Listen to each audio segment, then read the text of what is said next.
Good afternoon, Doc Nila, and to all my classmates. Welcome to our organization and management class. And I am Delia G. Galigao and tasked to discuss about the basics of organization and management. So to start with, what is an organization?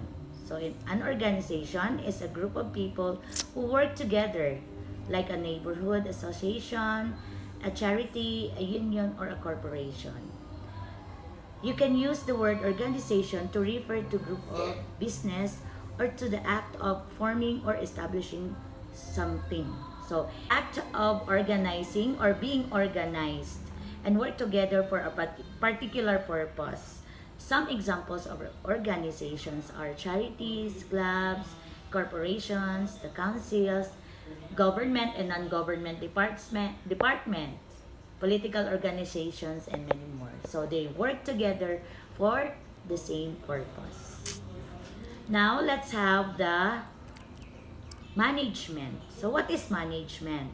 Management is the process of planning, organizing, leading, and controlling the efforts of organization members and of using all other organizational resources to achieve stated organizational goals.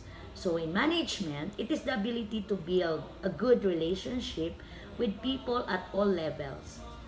For example, an approach to relationship building described in the book focuses on creating high quality connections through respectful engagement. So there are different elements of organization. So let's have the elements of organization. Number one, common purpose. So what is this common purpose? So common purpose is an organization with a clear purpose or mission. It's one that is easy to understand and manage. It is a common purpose, unifies employees and helps them understand the organization's direction. So in short, in common purpose, it is an organization without a clear purpose or mission soon begins to drift and become disorganized. So this common purpose unifies the employees or members by giving everyone an understanding of the organization's mission, strategies, and values. Now let's have the second element of organization, which is the coordinated effort. So arguably, a manager's most important responsibility is to coordinate the effort of work in a way that maximizes resources with a common purpose in mind. So in coordinated effort, it is an organization of individuals' effort into a group of collective effort. So in short, it is the effort of everyone that is being collected. Next, let's have the third element of organization, which is the specialization and the division of labor. So what is specialization? Specialization made work more efficient. Management saw this as the most efficient use of the relative skills of its employees. Employee skills at performing a task improve through repetition. So the division of labor describes the degree to which a task is divided into separate jobs or departments in order to improve efficiency. Then, the fourth element of organization is the hierarchy of authority. So what is this hierarchy of authority? Hierarchy determines the formal, position-based reporting lines and expresses who reports to whom. So it means it is the control mechanism for making sense, the right people to do the right thing at the right time. This control enables organization or members to make decisions quickly. So those are the elements of organization. Now let's have the elements of management. Number one. Number one is we have the planning. Without planning, the management process cannot be successful. Planning is the most important element of the management process. It involves crafting techniques and strategies on the best and most appropriate way of achieving a business goal. So in short, it helps us accountable for what to do. So in planning, it helps us accountable for what to do. Planning lays the basis for us to assess and evaluate our achievements effectively. Now, the second one is the organizing. Organizing involves specific actions to ensure tasks are carried out in line with the organizational plans. It aims to direct, guide, arrange, control, and coordinate activities related to production. So in organizing, it provides a clear description of the jobs and working relationship. So it also helps in effective administration by avoiding confusion and duplication of work. It also reduces the workload of the top management. So that is the purpose of organizing. Let's have the third one, the staffing. Staffing is a crucial management function that involves properly placing the right talent at the right job based on their ability, training, and skill set to ensure efficient productivity regarding the organization's objectives and goals.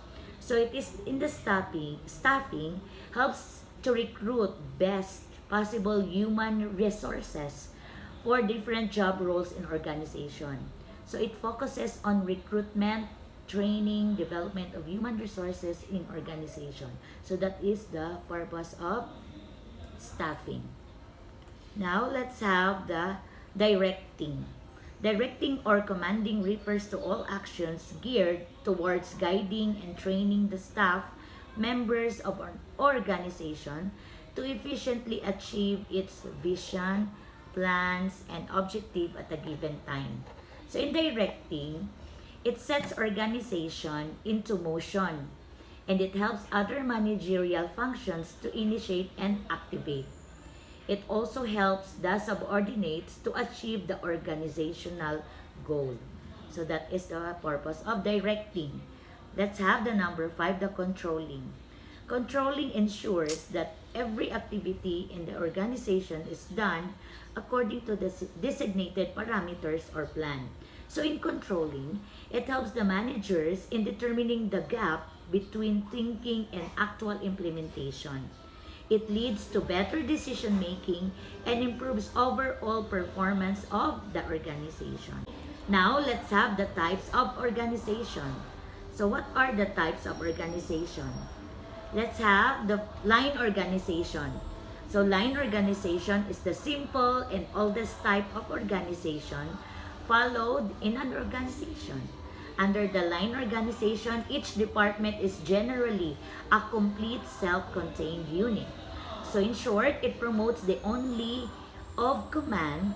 The responsibility for the performance of tasks is fixed upon definite individuals.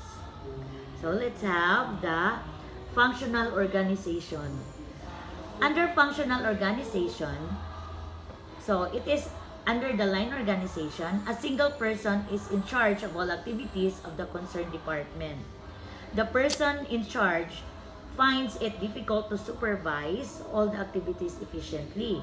So in functional organization, it helps organization operate better by grouping employees based on their specialized skills and experiences. So minimizes confusion among employees and gives specialists the room of focus on their work. Next, let's have the committee organization. So a committee is a group of persons either appointed or elected who are meet for the purpose of considering matters assigned it. So in committee organization, it serves as work unit of organization, taking work and breaking it into meaningful and manageable chunks. So there are types of committee. We have the advisory committee or the problem-solving committees, the fast-finding committee, and the action committee. Now, let's have the project organization. So what is this project organization? So a project organization can also be the beginning of an organization cycle. The project may become a long-term or permanent effort that eventually becomes a program or branch of organization. So it allows your team to focus on their work that matters, free from the distraction caused by tasks going off track or budget spinning out of control. So that is the purpose of the project organization. Next, let's have the matrix organization. So any organization that employs a multiple command structure but also related support mechanism and an associated organizational culture and behavior pattern. The matrix organization may be followed where a large of small projects have to be managed. So in matrix organization, it allows the staff apply their skills in different roles. It helps share best practices and ideas across the teams. It also increases efficiencies due to sharing resources across the departments. The last one, we also have the free-form organization. So what is this free-form organization? So this type of organization is formed whenever a need arises to form an organization. For achieving a particular object, it will be dissolved after achieving the object of the organization. The free-form organization resembles the project and matrix organization. It otherwise called organic or ratio organization. Now, let's have the different types of management. So we have 6 types of management. So what are those? Let's start with the level 6 or the autocratic way of management. So what is this autocratic way of management? This manager or this management makes decisions alone, usually resulting in a well-managed group or unhappy subordinates because of decision-making constraints. So it's coming from only one person, from the word auto. Next, let's have the level 5 or the consultative way of management. So feedback to management is encouraged. So everyone is encouraged.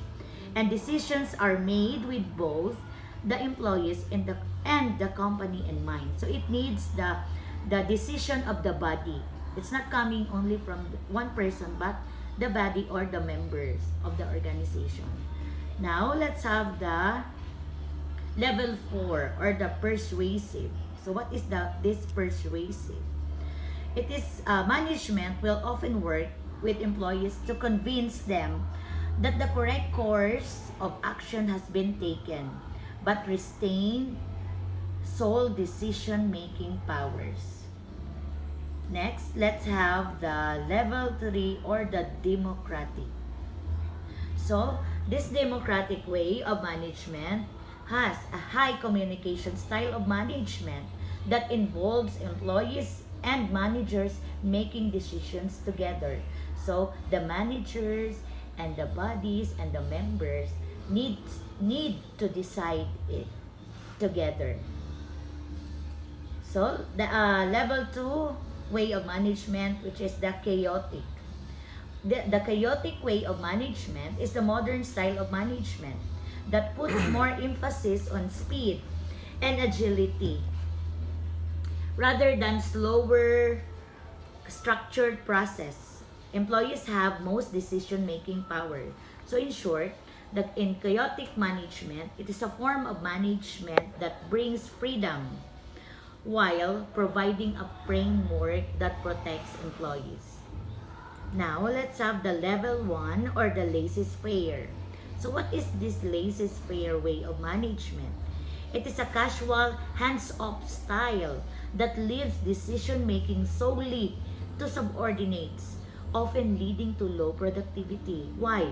Because in laissez-faire, this leadership style or management style is the complete opposite of micromanaging. So laissez-faire, leaders allow their followers to have the authority to make their own decision and manage their own desk. So it's not coming from the manager. The manager leaves it alone to the subordinates. So those are the types of management. Now, why is organization and management important? So there are 9 importance of organization. So what are these? So organization facilitates administration, optimum uses of technological, stimulates creativity, reduces employee turnover, facilitates growth and diversification, encourages human use of human beings. It facilitates stability of organization and reduces duplication of activities. So those are the importance of organization in all or in summary. To sum up. So to sum up, the importance of management are: management provides useful insight to managers, helpful and efficient utilization of resources, scientific decisions, understanding the social responsibility. It encourages research and development. It helps to coordinate and control. And the last one is develops objective approach. And that concludes my topic for this afternoon. I hope that you learned something from the topic that I have discussed. Once again, this is Delio Gigaligaw reporting.